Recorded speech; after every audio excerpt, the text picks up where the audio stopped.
እንደምን ዋላችሁ።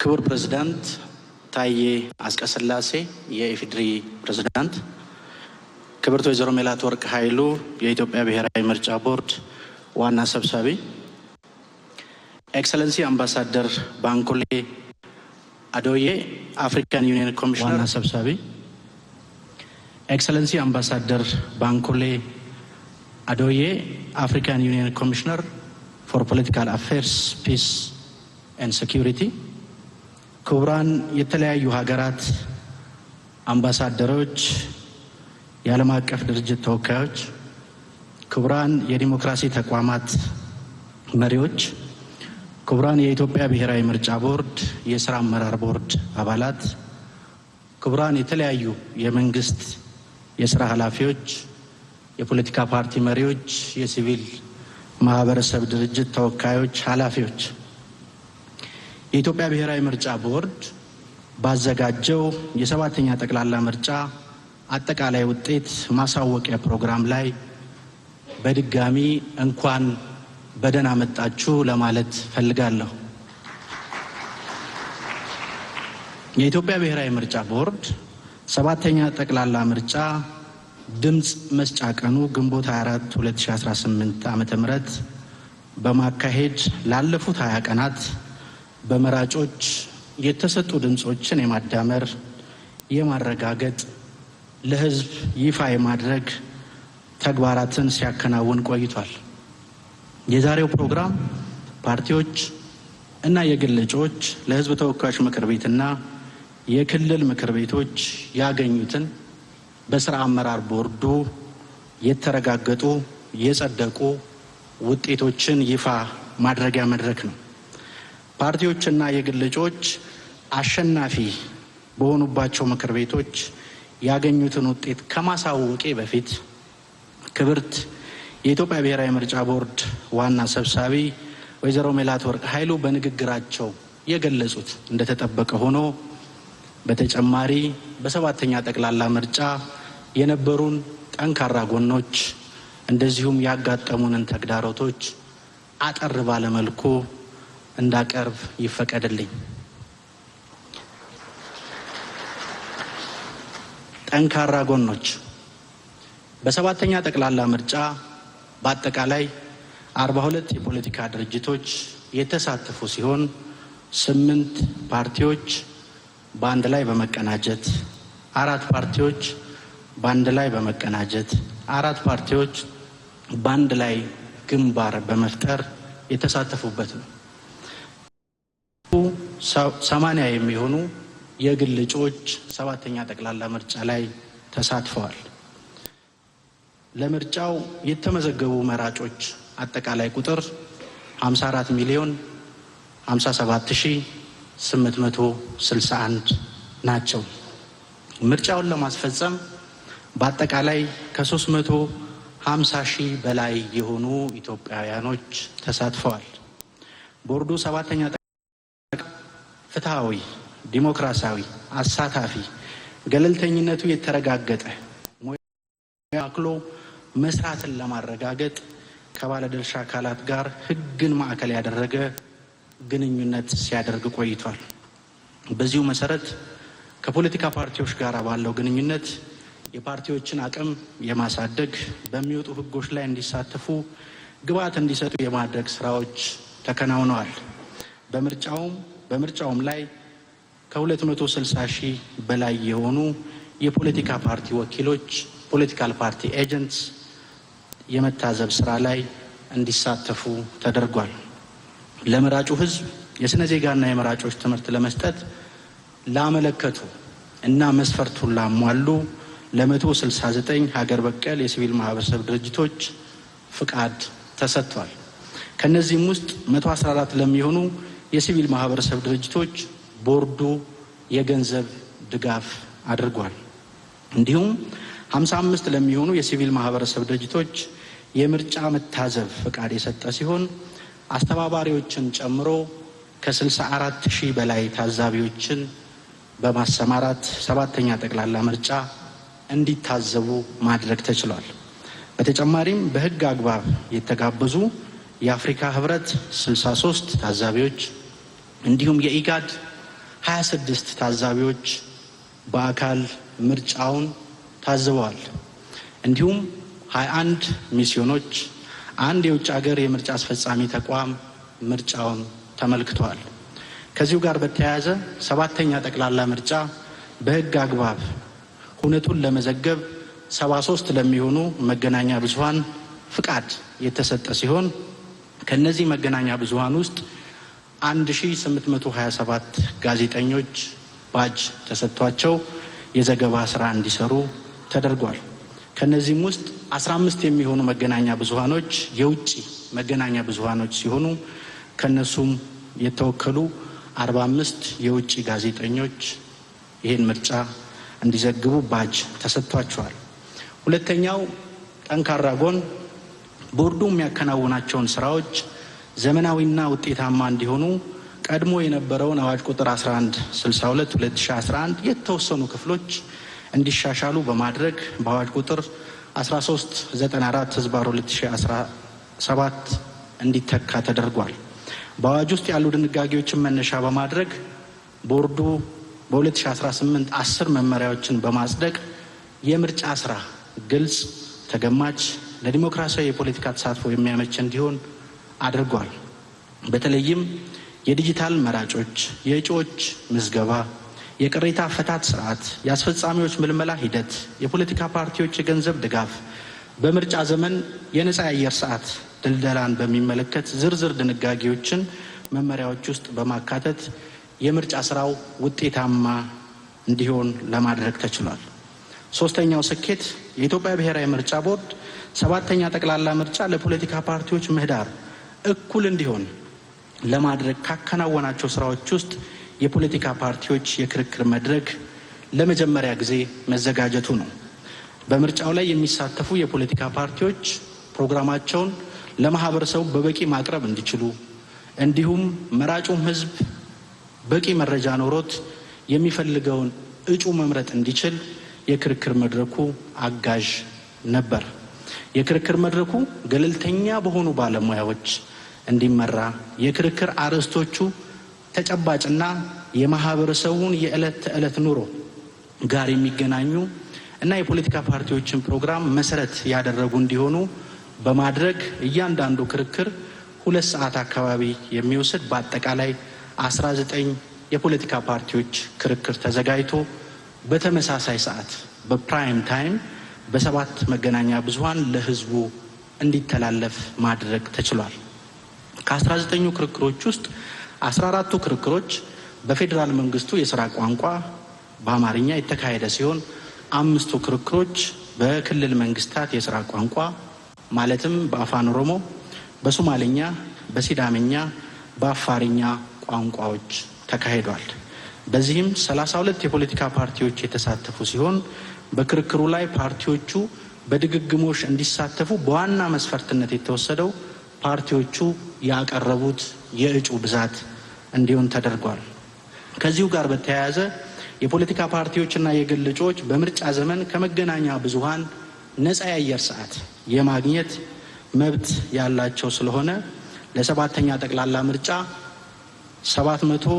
752.5 ነጻ የሬዲዮ ሰዓት፣ 570.5 ነጻ የቴሌቪዥን ሰዓት፣ 576 የጋዜጣ ኮለመን በዘመናዊ የዕጣ አወጣት ስርዓት እንዲጠቀሙበት ተደልድሎላቸዋል።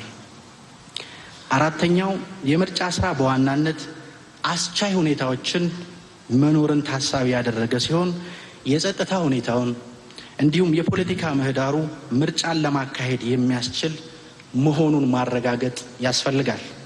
በዚህ ረገድ የፖለቲካ ፓርቲዎች በተደጋጋሚ የሚያነሱት የጸጥታ አስቻይ ሁኔታ አለመኖር እና የፖለቲካ ምህዳር ምርጫን ለማካሄድ የሚያስችል አለመሆኑ ላይ ቦርዱ ከፖለቲካ ፓርቲዎች እንደዚሁም ከሲቪል ማህበረሰብ ድርጅቶች የተውጣጣ 9 ቡድኖችን በማደራጀት በ7 ክልሎች ላይ በአካል በመውረድ ጥናት ያካሄዱ ሲሆን ሁሉም ቡድኖች እና ጥያቄ ያቀረቡ ፖለቲካ ፓርቲዎች ሪፖርቱ እንዲቀርብና ውይይት እንዲካሄድበት ቡድኖቹ በገለልተኝነት በሰሩት እና ባቀረቡት ሪፖርት መሰረት በአብዛኛው ክፍሎች ምርጫን ለማካሄድ የሚያስችል ሁኔታ መኖሩን ሲያረጋግጡ፣ አካባቢዎች ግን የጸጥታ ምህዳር አለመኖር ችግር ያለ መሆኑን ገልጸዋል።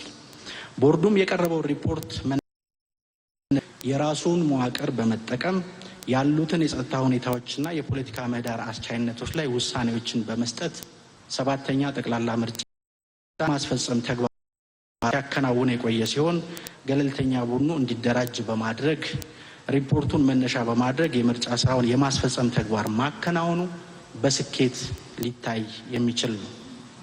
5ኛ ቦርዱ ሁሉም የማህበረሰብ ክፍል መብት መጠቀም እንዲችል አስቻይ ሁኔታዎች ባሉባቸው ልዮችን በማደራጀት 126498 ወታደሮች ለምርጫው ማድረግ ተችሏል።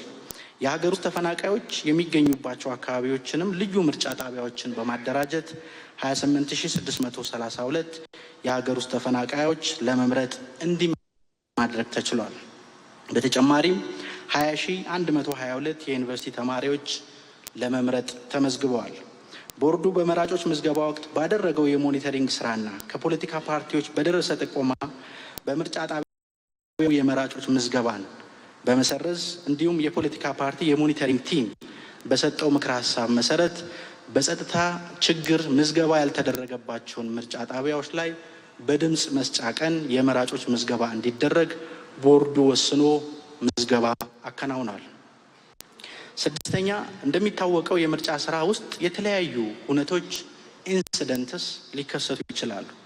ስለሆነም ቦርዱ እነዚህ ሁነቶች ወይም አደጋዎች እንዳያጋጥሙ ከሚመለከተው አካል ጋር ቀድሞ ውይይቶችን ማድረጉ እንደተጠበቀ ሆኖ ሁነቶች ሲያጋጥሙ ቀድሞ የሚያውቅበትና ለዚህ ምላሽ የሚሰጥ ዘርግቷል።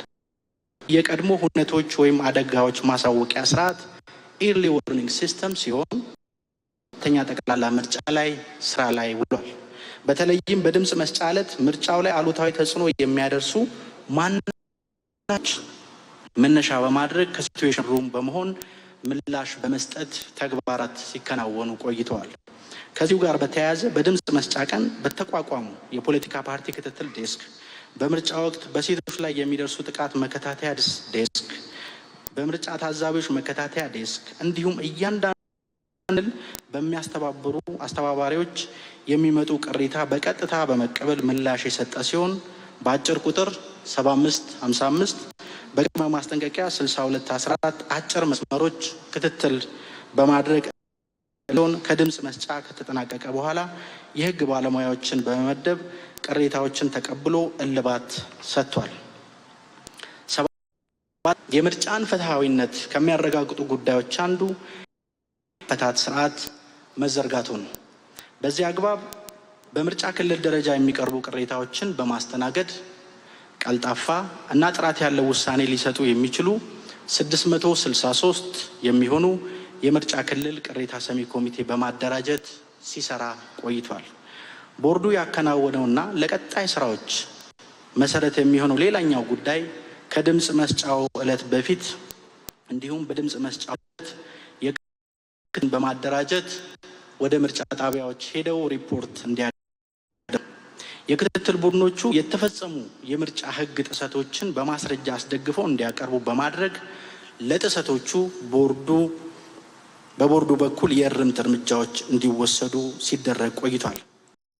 በምርጫው ዕለት የክትትል ቡድኖቹ በአንዳንድ የለዩዋቸው የምርጫ ህግ ጥሰቶች ለአብነት የፖለቲካ ፓርቲ ወይም የግል እጩ ተወካዮች ወደ ምርጫ ጣቢያ ገብተው እንዳይታዘቡ ማድረግ፣ እከሌ ፓርቲን ምረጡ የሚሉ ህገ ወጥ ቅስቀሳዎች፣ በምርጫ አስፈጻሚ ያደረጉ ተጽዕኖዎች፣ የአስፈጻሚዎች የገለልተኝነት ችግሮች ተስተውለዋል። ቦርዱም በክትትል ቡድኑ የቀረቡ ጥሰቶችን በማረጋገጥ ምርጫ ጣቢያዎች የተሰጡ ድምጾችን በምርጫ ክልል ደረጃ ከማዳመር እንዲወጡ፣ በዚህ ህገወጥ ተግባር ላይ የተሳተፉ የቦርዱ አንዳንድ አስፈጻሚዎች ላይ የአስተዳደርና የወንጀል ተጠያቂነት እንዲኖር፣ በዚህ ህገወጥ ተግባር ውስጥ የተሳተፉ የመንግስት አካላት የወንጀል ተጠያቂነት እንዲኖር ቦርዱ ወስኖ ለሚመለከተው የምርመራ አካል እንዲመራ የማድረግ ሂደት ላይ ይገኛል። የምርጫን ፍትሐዊነትና የውጤት ጥራት ላይ ጉዳት ሊያደርሱ የሚችሉ ተግባራት ላይ ተጠያቂነት እንዲኖር የክትትል ቡድኑ መደራጀቱና ቦርዱም የክትትል ቡድኑን ሪፖርት ወስዶ እርምጃ መውሰዱ የስኬቱ አንደኛው መገለጫ ነው።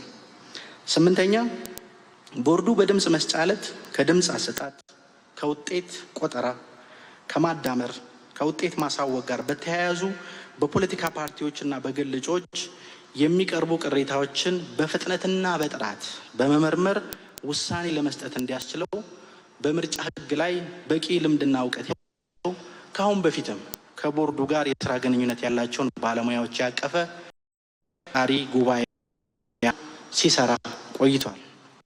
ከ7ኛ ጠቅላላ ምርጫ የድምፅ መስጫ ዕለት ጋር በተያያዘ 129 የሚሆኑ አቤቱታዎች 129 በሚሆኑ ምርጫ ክልሎች ላይ የቀረበ ሲሆን አጣሪ ጉባኤው የቀረበውን አቤቱታ፣ የአቤቱታ አቅራቢ ምስክሮችን የምስክርነት ቃል፣ የመልስ ሰጪ መልስና የመልስ ሰጪ የምስክርነት ቃል በመስማትና በመመርመር የውሳኔ ሀሳብ ለቦርድ አቅርበዋል። ቦርዱም የቀረቡትን መርምሮ ጥሰት ያጋጠመባቸውን የምርጫ ጣቢያዎች ከውጤት ማዳመር ውጪ እንዲሆኑ፣ በምርጫ ጣቢያዎች ወይም ምርጫ ክልሎች ላይ ድጋሚ እንደዚሁም ድጋሚ ምርጫ እንዲደረግ፣ በፈጻሚዎች ላይ ደግሞ አስተዳደራዊና የወንጀል ተጠያቂነት እንዲኖር ውሳኔዎችን አሳልፏል። ክቡር ፕሬዝዳንት፣ ክቡራትና ክቡራን፣ የተገኙ ስኬቶች እንደተጠበቁ ሆነው 7ኛ ጠቅላላ ምርጫ ያጋጠሙን ዋና ዋና ተግዳሮቶችን የተወሰኑትን እንዳነሳ ይፈቀድልኝ። አንደኛ፣ የኢትዮጵያ ብሔራዊ ምርጫ ቦርድ ለመጀመሪያ ጊዜ ያስተዋወቀ ዲጂታል የመራጮች ምዝገባና ዲጂታል የእጩዎች ምዝገባ ፈርቀዳጅ እና በስኬት የሚታይ ቢሆንም የራሱ ተግዳሮቶችና ክፍተቶች ግን ያሉት ነው። በየትኛውም የዲጂታል ስርዓት ትግበራ ውስጥ እንደሚያጋጥመው በዚህ ስርዓት እንዲጠቀሙ የቀረበላቸው አካላት ማለትም ፖለቲካና የግል ስርዓቱን በቶሎ በመረዳት እጩዎችን በተቀመጠው ጊዜ ገደብ ውስጥ መመዝገብ ላይ የክህሎት ክፍተት በስፋት ተስተውሏል። ቦርዱም ይህን ሁኔታ ለመቀየር ተከታታይነት ያላቸውን ስልጠናዎች ለፖለቲካ መስጠት፣ በራሱ ወጪ የፓርቲ አድሚን ለፖለቲካ ፓርቲዎች ምዝገባውን ለማከናወን የሚያስፈልጋቸውን ግብአት የማቅረብ የእጩዎች የምዝገባ ጊዜ ስራ ውስጥ ገብቷል። ሁለተኛ ያጋጠመን ተግዳሮት 7ኛ ጠቅላላ ምርጫ ላይ በአጠቃላይ ለሕዝብ ተወካዮች ምክር ቤት እንደዚሁም ለክልል ምክር ቤት ምርጫ የተደረገባቸው ምርጫ ክልሎች 1139 ናቸው። በአጠቃላይ ከ52,000 በላይ ምርጫ ጣቢያዎች ይህንን የምርጫ ስራ የማከናወን ኃላፊነት ተወጥተዋል። ወደ 22 የክልል ቅርንጫፍ ጽሕፈት ቤት ተሳትፈዋል። ስለሆነም በእነዚህ አካላት መካከል የሚኖረውን የመረጃ ፍሰት የሚፈለገውን ያህል ውጤታማ አለመሆኑ በተግዳሮት በጥረት ሊታይ የሚችል ነው። አንዳንድ ምርጫ ጣቢያዎች በአየር ብቻ በውሃ ብቻ በሚካሄድ ትራንስፖርት መሆናቸው ከሀገራችን መልክዓ ምድር አንጻር አስቸጋሪ የምርጫ ጣቢያዎች ያሉ በመሆናቸው በመሰረተ ልማት በሚፈልገው ደረጃ ያልተደረሰባቸው አካባቢዎች መኖራቸው የሚፈልጉ መረጃዎችን በጊዜና በጥራት ማግኘት አለመቻል የምርጫ ኦፕሬሽን ስራ ላይ የራሱ እንድምታ ያለው በመሆኑ በተግዳሮትነት ሊታይ የሚችል ነው። ሶስተኛው በተግዳሮትነት ሊቀመጥ የሚችለው የምርጫው ስራ ተግዳሮት ከሆኑት ጉዳዮች አንዱ በአንዳንድ የታችኛው የመንግስት መዋቅር በቦርዱ መደበኛ የምርጫ ስራ ማስፈጸም ውስጥ ጣልቃ የመግባት፣ በዋናነት ደግሞ የፖለቲካ ፓርቲዎች ፕሮግራማቸውን ለማህበረሰቡ በነፃነት እንዳያስተላልፉ እንቅፋት የመፍጠር ሁኔታዎች ሲስተዋሉ ቆይተዋል። ይህንን ችግር ለመፍታት ከሚመለከታቸው የመንግስት አካላት ጋር ግንኙነት በማድረግ ችግሮችን ከስሩ እየፈታ የቆየ ቢሆንም ይህ ችግር ግን የምርጫ ስራ ተግዳሮት ሆኖ ሊመዘገብ የሚገባው ነው። አራተኛው ተግዳሮት በድምፅ መስጠት ቀን የተስተዋለው የመራጮች ረጃጅም ሰልፎች መኖር ነው። በኢትዮጵያ ሕግ መሰረት የአንድ ምርጫ ጣቢያ መራጮች ቁጥር 500 ሆኖ የተደነገገ በመሆኑና በዚህ ምርጫ ላይ ደግሞ በአብዛኞቹ ምርጫ ጣቢያዎች የተመዘገቡ መራጮች ቁጥርና በምርጫው ዕለት ድምፅ ለመስጠት የወጡ ዜጎች ቁጥር እጅግ ከፍተኛ በመሆኑ ስርዓቱን ጠብቆ ለማስተናገድ ረጃጅም ሰልፎች መከሰታቸው በተግዳሮትነት ሊወሰድ የሚችል ነው። አምስተኛ፣ ምርጫን የማስፈጸም ኃላፊነት በዋናነት በየደረጃው የሚገኙ የምርጫ አስፈጻሚዎች ነው።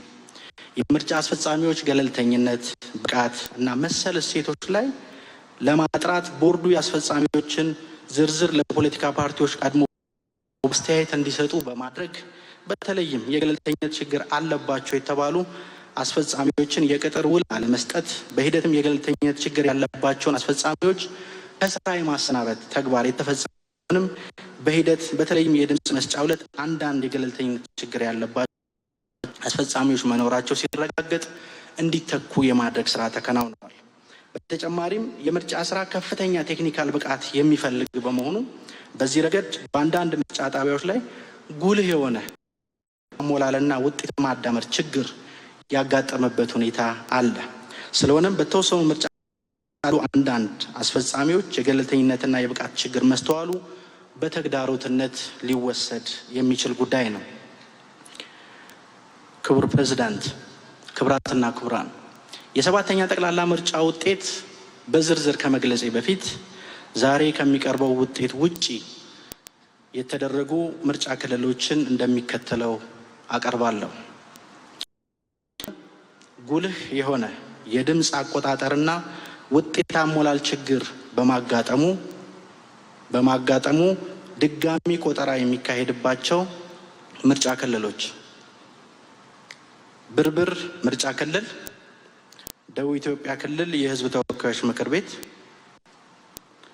ገረስ ምርጫ ክልል፣ ደቡብ ኢትዮጵያ ክልል የሕዝብ ተወካዮች ምክር ቤት ምርጫ፣ ዳሞት ወይዴ 2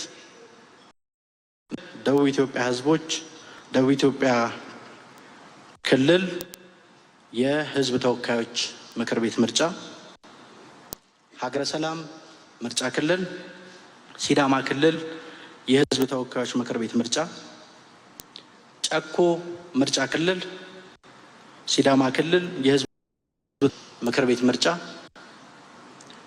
ወልመራ ምርጫ ክልል ኦሮሚያ ክልል ለሕዝብ ተወካዮች ምክር ቤት ምርጫ፣ ክብረ መንግስት ምርጫ ክልል ኦሮሚያ ክልል ሕዝብ ተወካዮች ምክር ቤት እና የክልል ምክር ቤት ምርጫ፣ አሊቦ ምርጫ ክልል ኦሮሚያ ክልል ሕዝብ ተወካዮች ምክር ቤት ምርጫ፣ ፎ ምርጫ ክልል ሶማሌ ክልል የሕዝብ ተወካዮች ምክር ቤት ምርጫ፣ ሀሺን ምርጫ ክልል ሶማሌ ክልል የክልል ምክር ቤት ምርጫ፣ አሚባራ ምርጫ ክልል አፋር ክልል የክልል ምክር ቤት ምርጫ።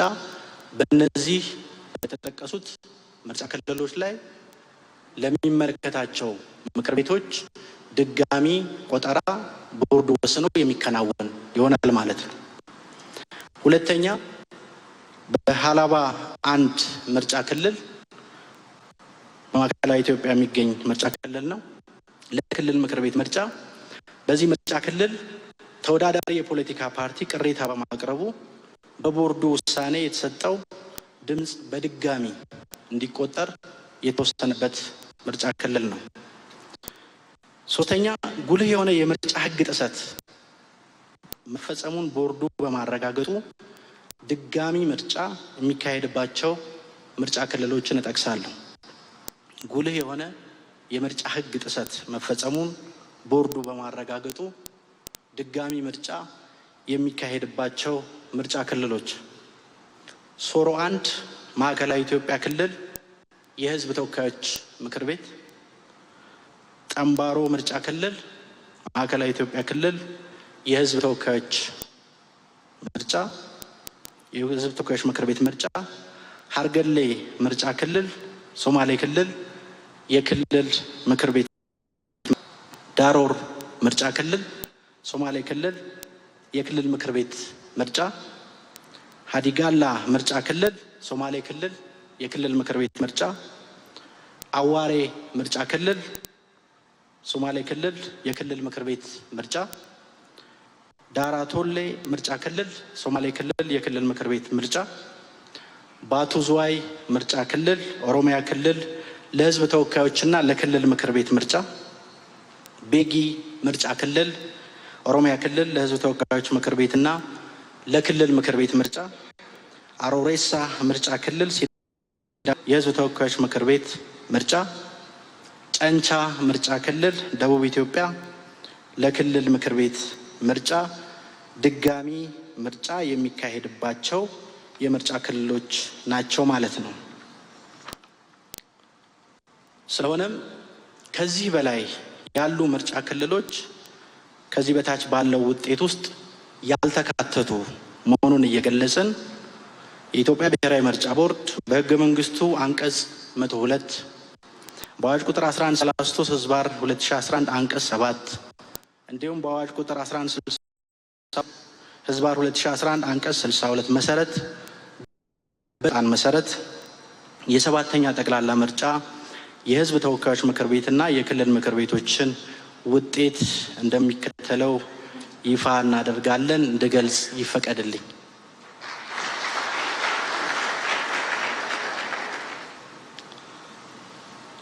የምንጀምረው ከክልል ምክር ቤቶች ነው።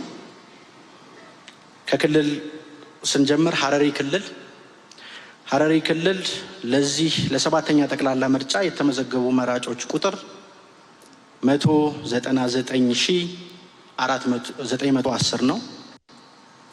የክልል ምክር ቤቱ ያለው የምርጫ ክልል ብዛት 3 ነው። የምርጫ ክልሉ ያለው የመቀመጫ ብዛት 36 ነው።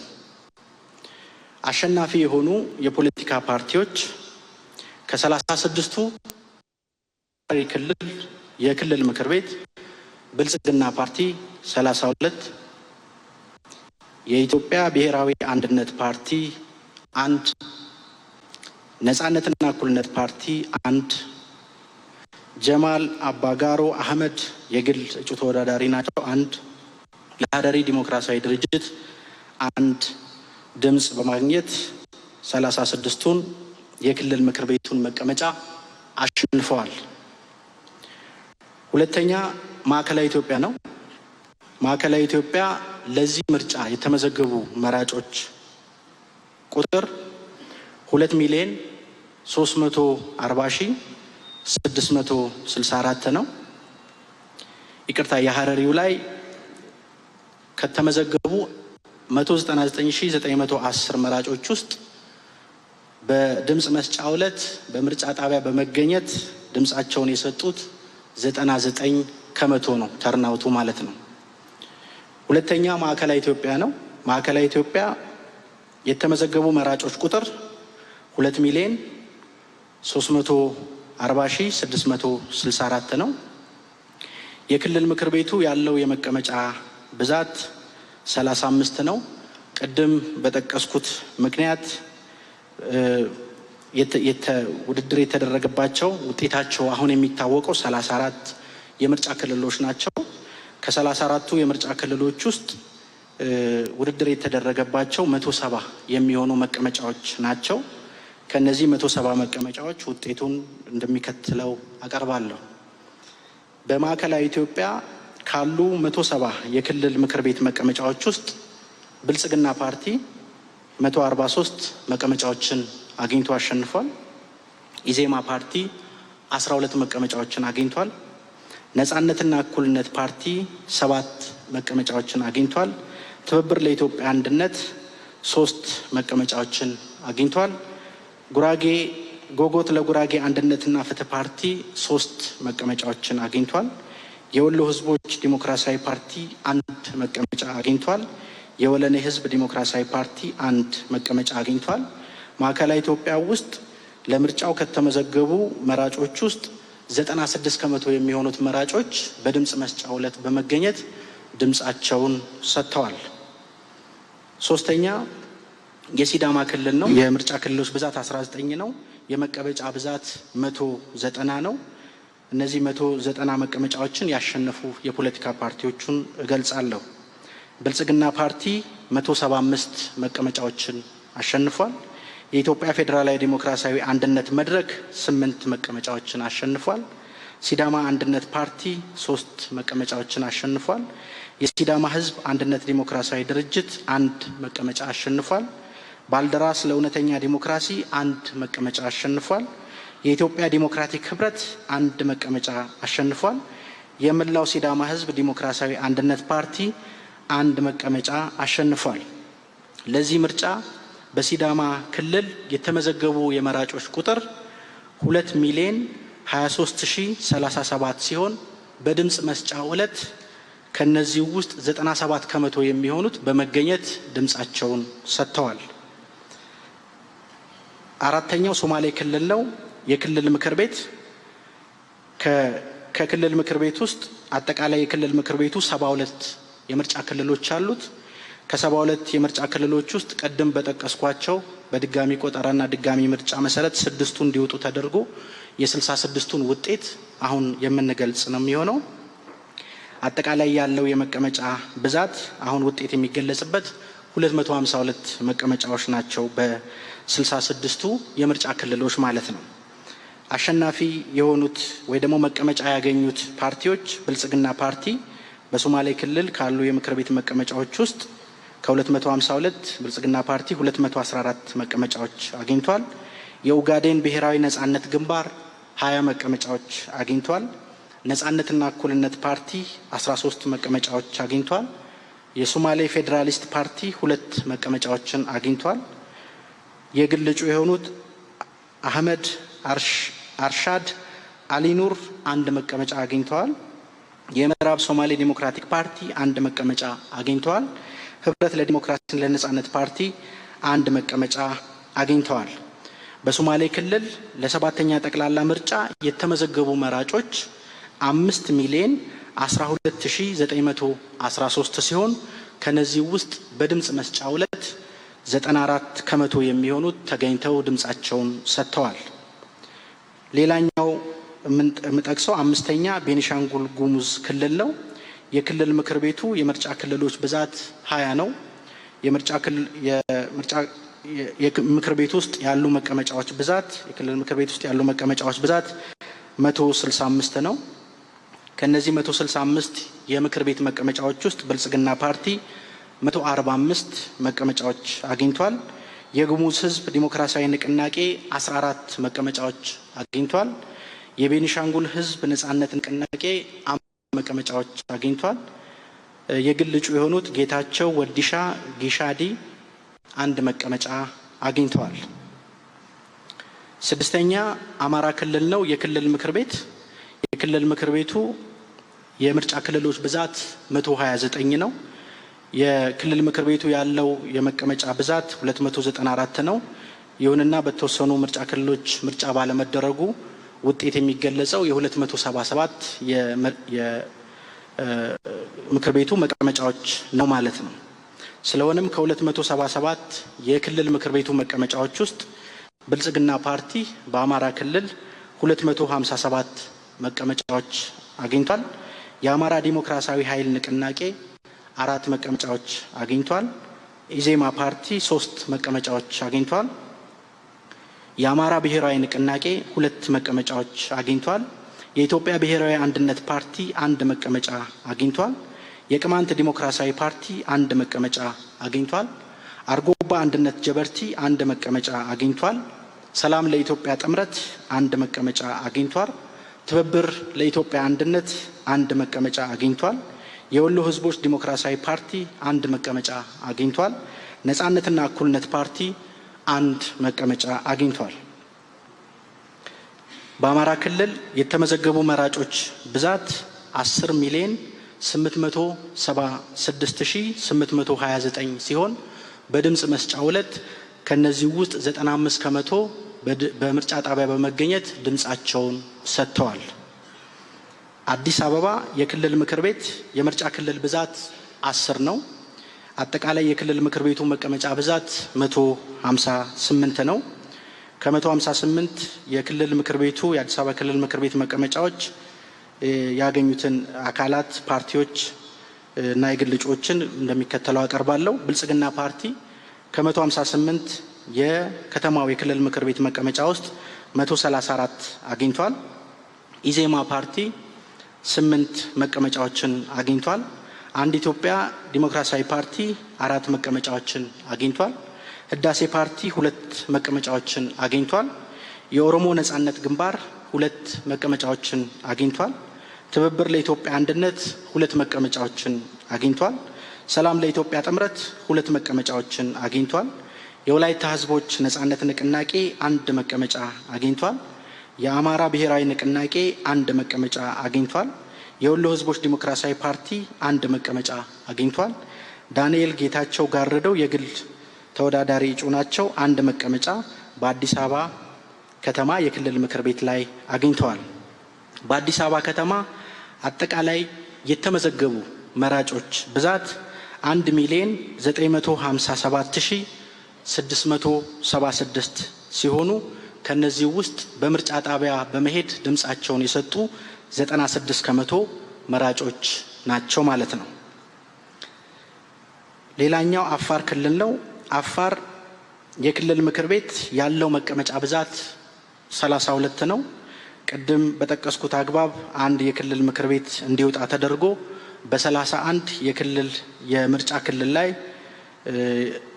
ክልል ላይ ውጤቱ የሚገለጽ ይሆናል። 31ዱ የምርጫ ክልሎች ያላቸው የመቀመጫ ብዛት 135 መቀመጫዎች ናቸው።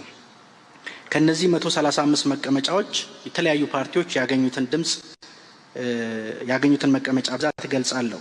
ብልጽግና ፓርቲ 124 መቀመጫ አግኝቷል። የአፋር ነጻ አውጪ ግንባር ፓርቲ 4 መቀመጫ አግኝቷል። የኢትዮጵያ ፌዴራላዊ ዲሞክራሲያዊ አንድነት መድረክ 3 መቀመጫ አግኝቷል። የአፋር ህዝብ ፓርቲ 3 መቀመጫ አግኝቷል። የአርጎባ አንድነት ጀበርቲ 1 መቀመጫ አግኝቷል። በአፋር ክልል 2,503,009 የሚሆኑ መራጮች ተመዝግበዋል። ከነዚህ ከተመዘገቡ መራጮች ውስጥ 94% የሚሆኑት መራጮች በድምጽ መስጫ ዕለት የምርጫ ጣቢያ በመሄድ ድምጻቸውን ሰጥተዋል። ቀጥሎ የማቀርበው የኦሮሚያ ክልልን ነው። የኦሮሚያ ክልል የክልል ምክር ቤት አጠቃላይ መቀመጫ ብዛት 179 ነው።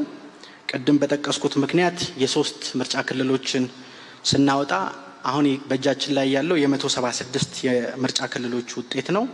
ከ176 የምርጫ ክልሎች በክልሉ ምክር ቤት ውስጥ ያላቸው የመቀመጫ ብዛት 528 መቀመጫዎች ነው። እነዚህ 528 መቀመጫዎች ላይ ያገኙ ፖለቲካ ፓርቲዎችና የግል እጩዎችን አቀርባለሁ። ብልጽግና ፓርቲ ከ528 የኦሮሚያ ክልል የክልል ምክር ቤት ወይ ጨፌ ኦሮሚያ መቀመጫ ውስጥ 523 ብልጽግና ፓርቲ አግኝቷል። ፋጡማ ከማል ሁሴን የግል እጩ ናቸው፣ 1 መቀመጫ አግኝተዋል። ፎልሁዲን ጠለህ አህመድ የግል እጩ ናቸው፣ 1 መቀመጫ አግኝተዋል። አቶምሳ ኩምሳ ሮባ የግል እጩ ናቸው፣ 1 መቀመጫ አግኝተዋል። ንጋቱ ዋጋር ድሳስ 1 መቀመጫ አግኝተዋል። ኢዜማ ፓርቲ ለኦሮሚያ ክልል ምክር ቤት 1 መቀመጫ አግኝተዋል። በኦሮሚያ ክልል ለዚህ ምርጫ በአጠቃላይ የተመዘገቡ መራጮች ብዛት 24,094,121 ሲሆን ከነዚህ ውስጥ 97% የሚሆኑት የተመዘገቡ መራጮች በድምጽ መስጫ ዕለት በምርጫ ጣቢያ በመሄድ ድምጻቸውን ሰጥተዋል። በቀጣይ የማቀርበው የደቡብ ምዕራብ ኢትዮጵያ ክልል ነው። የክልል ምክር ቤቱ የምርጫ ክልል ብዛት 22 ነው። የክልል ምክር ቤቱ ያለው አጠቃላይ መቀመጫ ብዛት 171 ነው። ይህን 171 ያገኙ ፓርቲዎችን እንደሚከተለው አቀርባለሁ። ከ171 የደቡብ ምዕራብ ኢትዮጵያ የክልል ምክር ቤት መቀመጫ ውስጥ ብልጽግና ፓርቲ 144 መቀመጫዎችን አግኝቷል። ሰላም ለኢትዮጵያ ጥምረት 12 መቀመጫዎችን አግኝቷል። ኢዜማ 10 መቀመጫዎችን አግኝቷል። ነጻነትና እኩልነት ፓርቲ 3 መቀመጫዎችን አግኝቷል። የወሎ ህዝቦች ዲሞክራሲያዊ ፓርቲ 1 መቀመጫ አግኝቷል። በደቡብ ምዕራብ ኢትዮጵያ ለዚህ ለ7ኛ ጠቅላላ ምርጫ የተመዘገቡ መራጮች ቁጥር 1,230,457 ሲሆን በድምጽ መስጫ ዕለት ምርጫ ጣቢያ በመገኘት ድምጻቸውን የሰጡ መራጮች በፐርሰንት 97 ከመቶ ይሆናል ማለት ነው። ሌላው በቀጣይ የማቀርበው የደቡብ ኢትዮጵያ የክልል ምክር ቤት ነው። የደቡብ ኢትዮጵያ የክልል ምክር ቤት 56 የምርጫ ክልሎች አሉት። እንደዚሁም የምክር ቤት መቀመጫዎቹ ብዛት 226 ነው። ከ56ቱ የክልል ምክር ቤቶች አንደኛው የክልል ምክር ቤት ድጋሚ ምርጫ የሚደረግበት ስለሆነ ወጥቶ በ55 የምርጫ ክልሎች በ224 መቀመጫዎች ፓርቲዎች ያገኟቸውን ውጤቶች እንደሚከተለው አቀርባለሁ። ከ224 የደቡብ ኢትዮጵያ የክልል ምክር ቤት መቀመጫዎች ውስጥ ብልጽግና ፓርቲ 182 መቀመጫዎች አግኝቷል። ኢዜማ ፓርቲ 27 መቀመጫዎችን አግኝቷል። የወላይታ ሕዝብ ዲሞክራሲያዊ ግንባር 3 መቀመጫዎችን አግኝቷል። ነጻነትና እኩልነት ፓርቲ 2 መቀመጫዎችን አግኝቷል። የወላይታ ሕዝቦች ነጻነት ንቅናቄ 2 መቀመጫዎችን አግኝቷል። ሰላም ለኢትዮጵያ ጥምረት 2 መቀመጫዎችን አግኝቷል። ጌዲዮ ሕዝብ ዲሞክራሲያዊ ድርጅት 2 መቀመጫዎችን አግኝቷል። የወላይታ ብሔራዊ ንቅናቄ 2 መቀመጫዎችን አግኝቷል። እንደዚሁም የግል እጩ የሆኑት እንደ ልቡ ጎአ ዮታ 1 መቀመጫ አግኝተዋል። የኩሽ ሕዝቦች ብሔራዊ ንቅናቄ 1 መቀመጫ አግኝተዋል። በደቡብ ኢትዮጵያ ክልል ለ7ኛ ጠቅላላ ምርጫ የተመዘገቡ መራጮች ቁጥር 2,858,503 ሲሆን በድምጽ መስጫ ዕለት በምርጫ ጣቢያ በመገኘት ድምጻቸውን የሰጡ መራጮች ቁጥር 96 ከመቶ ይሆናል። በመቀጠል የማቀርበው ድሬዳዋ ነው። ድሬዳዋ የክልል ምክር ቤት 47 የምርጫ ክልሎች አሉት። እንደዚሁም ምክር ቤቱ 189 መቀመጫዎች አሉት። በ189 መቀመጫዎችን ያገኙ ፖለቲካ ፓርቲዎችን እገልጻለሁ። ብልጽግና ፓርቲ 161 መቀመጫዎችን አግኝቷል። ነጻነትና እኩልነት ፓርቲ 8 መቀመጫዎችን አግኝቷል። ኢዜማ 6 መቀመጫዎችን አግኝቷል። አዲስ ትውልድ ፓርቲ 3 መቀመጫዎችን አግኝቷል። በድሬዳዋ የተመዘገቡ መራጮች ቁጥር ለ7ኛ ጠቅላላ ምርጫ 269,102 ሲሆኑ በድምጽ መስጫ ዕለት በመገኘት ድምጻቸውን የሰጡ መራጮች ቁጥር በፐርሰንት 98 ከመቶ ናቸው። በመቀጠል የማቀርበው የጋምቤላ ክልል ውጤትን ነው። የክልል ምክር ቤቱ 14 የምርጫ ክልሎች አሉት። የክልል ምክር ቤቱ የመቀመጫ ብዛት 205 ነው። እነዚህ 205 ላይ የተገኙ ፓርቲዎች ያገኟቸውን መቀመጫዎች እንደሚከተለው አቀርባለሁ። ብልጽግና ፓርቲ ከ205 መቀመጫዎች ውስጥ 176 አግኝቷል። ሰላም ለኢትዮጵያ ጥምረት 17 መቀመጫዎችን አግኝቷል። ኢዜማ ፓርቲ 6 መቀመጫዎችን አግኝቷል። ህዳሴ ፓርቲ 3 መቀመጫዎችን አግኝቷል። በአጠቃላይ የክልል ምክር ቤትን በሚመለከት ያለን ውጤት ይህንን ነው የሚመስለው። የተመዘገቡ መራጮች ቁጥር ቅድምም እንደገለጽኩት 54,057,861 መራጮች ተመዝግበዋል። ከነዚህ ከተመዘገቡ መራጮች ውስጥ 96.2 ከመቶ የሚሆኑት መራጮች በምርጫ ጣቢያ በመገኘት ድምጻቸውን ለሚፈልጉት ፖለቲካ ፓርቲ ሰጥተዋል ማለት ነው። በመቀጠል የማቀርበው የኢፌዴሪ ሕዝብ ተወካዮች ምክር ቤት ውጤት ነው። ሐረሪ ክልል የሕዝብ ተወካዮች ምክር ቤት የምርጫ ክልል ብዛት 2 ነው። በምክር ቤት ያላቸው መቀመጫ ብዛትም 2 ነው። ብልጽግና ፓርቲ ለሕዝብ ተወካዮች ምክር ቤት ሐረሪ ክልል ውስጥ በተደረገ ምርጫ 2ቱንም መቀመጫዎች አግኝቷል። ማዕከላዊ ኢትዮጵያ የምርጫ ክልል ብዛት 35 ነው። ይሁንና 2 የምርጫ ክልሎች ቅድም በገለጽነው ምክንያት እንዲወጡ ተደርጎ የ33 የምርጫ ክልሎችን ውጤት ነው የምንገልጸው። ስለሆነም ለሕዝብ ተወካዮች ምክር ቤት ማዕከላዊ ኢትዮጵያ ላይ ካሉ የምርጫ ክልሎች ካለው 33 መቀመጫ ውስጥ መቀመጫ ያገኙ ለሕዝብ ተወካዮች ምክር ቤት ፓርቲዎቹን ጠቅሳለሁ። ብልጽግና ፓርቲ ከ33ቱ መቀመጫዎች 28 መቀመጫዎች አግኝቷል። ኢዜማ ፓርቲ 2 መቀመጫዎች አግኝቷል። የግል እጩ የሆኑት በረከት ማርቆስ ደሪሎ 1 መቀመጫ አግኝተዋል። ትብብር ለኢትዮጵያ አንድነት 1 መቀመጫ አግኝተዋል። ነጻነትና እኩልነት ፓርቲ አንድ መቀመጫ አግኝቷል። ሲዳማ ክልል የህዝብ ተወካዮች ያላቸው የመቀመጫ ብዛት 19 ነው።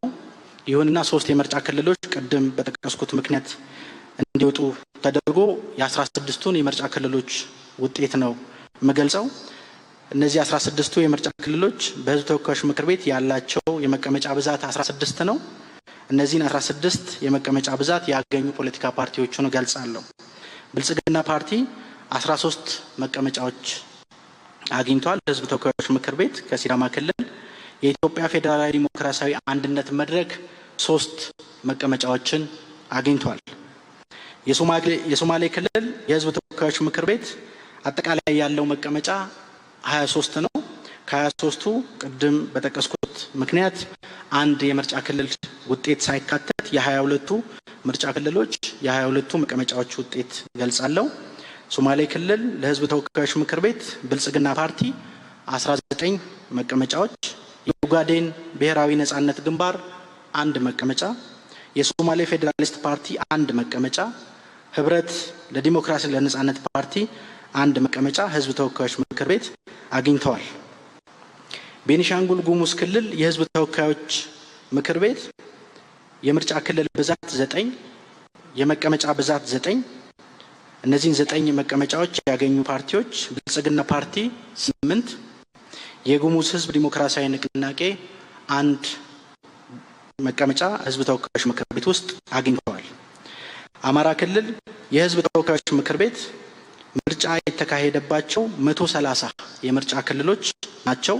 8ቱ የምርጫ ክልሎች ላይ ከጸጥታ ጋር በተያያዘ ምርጫ ያልተደረገባቸው ምርጫ ክልሎች ናቸው። ከ130 የምርጫ ክልሎች እንደዚሁም 130 የህዝብ ተወካዮች ምክር ቤት ውስጥ ካሉ መቀመጫዎች ውስጥ አማራ ክልል ብልጽግና ፓርቲ 117 መቀመጫዎች፣ የአማራ ብሔራዊ ንቅናቄ 6 መቀመጫዎች፣ የአማራ ዲሞክራሲያዊ ኃይል ንቅናቄ 3 መቀመጫዎች፣ አርጎባ አንድነት ጀበርቲ 1 መቀመጫ፣ ትብብር ለኢትዮጵያ አንድነት 1 መቀመጫ፣ ኢዜማ 1 መቀመጫ፣ ነጻነትና እኩልነት ፓርቲ 1 መቀመጫ ከአማራ ክልል ለህዝብ ተወካዮች ምክር ቤት አግኝተዋል ማለት ነው። አዲስ አበባ የህዝብ ተወካዮች ምክር ቤት የምርጫ ክልል ብዛት 23፣ የምክር ቤት ህዝብ ተወካዮች ምክር ቤት ላይ ያለው የመቀመጫ ብዛት 23 ነው። አዲስ አበባ ላይ በተካሄደው ምርጫ ለህዝብ ተወካዮች ምክር ቤት ብልጽግና ፓርቲ 20 መቀመጫዎችን አግኝቷል። ኢዜማ ፓርቲ 2 መቀመጫዎችን አግኝቷል። እንደዚሁም የግል እጩ የሆኑት አበበ ገመቹ ሌንጮ 1 መቀመጫ ለህዝብ ተወካዮች ምክር ቤት አግኝተዋል። አፋር ክልል የህዝብ ተወካዮች ምክር ቤት የምርጫ ክልል ብዛት 8፣ በህዝብ ተወካዮች ምክር ቤት ያለው መቀመጫ ብዛት 8። ከነዚህ 8 መቀመጫዎች ውስጥ ብልጽግና ፓርቲ 7 መቀመጫዎችን አግኝቷል። የአፋር ህዝብ ፓርቲ 1 መቀመጫዎችን አግኝቷል። የኦሮሚያ ክልል የህዝብ ተወካዮች ምክር ቤት የመቀመጫ ብዛት 179 ሲሆን ቅድም በጠቀስኩት ምክንያት የ6 ምርጫ ክልሎች ውጤት ቀሪ ሆኖ የ173 ምርጫ ክልሎችን ውጤት ነው የምገልጸው። 173 የምርጫ ክልሎች 173 የህዝብ ተወካዮች ምክር ቤት መቀመጫ አላቸው። ስለሆነም ከኦሮሚያ ክልል ውጤት ዛሬ ይፋ በሚደረገው ከ173 መቀመጫዎች ውስጥ ለህዝብ ተወካዮች ምክር ቤት ብልጽግና ፓርቲ 167 መቀመጫዎች፣ የግል እጩ የሆኑት ከሚል ሸምሱ ሲራጅ 1 መቀመጫ፣ የግል እጩ የሆኑት መለስ ኢጃራ ደሜ 1 መቀመጫ፣ የግል እጩ የሆኑት ቀጄላ መርዳሳ ቱሉ 1 መቀመጫ፣ የግል እጩ የሆኑት አራርሶ ቢቂላ ኤሌሞ 1 መቀመጫ፣ የግል እጩ የሆኑት ዲማ ነጎ ሰርቦ 1 መቀመጫ፣ አዲስ ትውልድ ፓርቲ 1 መቀመጫ አግኝተዋል ለህዝብ ተወካዮች ምክር ቤት ከኦሮሚያ ክልል ማለት ነው። ደቡብ ምዕራብ ኢትዮጵያ የህዝብ ተወካዮች ምክር ቤት የምርጫ ክልል ብዛት 20፣ ለህዝብ ተወካዮች ምክር ቤት ያለው መቀመጫ ብዛት 20። ከደቡብ ምዕራብ ኢትዮጵያ ለህዝብ ተወካዮች ምክር ቤት ካለው 20 መቀመጫ ውስጥ መቀመጫ ያገኙ ፓርቲዎችን እገልጻለሁ። ብልጽግና ፓርቲ 17 መቀመጫዎች አግኝቷል። ነጻነትና እኩልነት ፓርቲ 1 መቀመጫ አግኝቷል። ኢዜማ 1 መቀመጫ አግኝቷል። ሰላም ለኢትዮጵያ ጥምረት 1 መቀመጫ አግኝቷል። ደቡብ ኢትዮጵያ የህዝብ ተወካዮች ምክር ቤት አጠቃላይ የምርጫ ክልሉ ብዛት 49 ነው።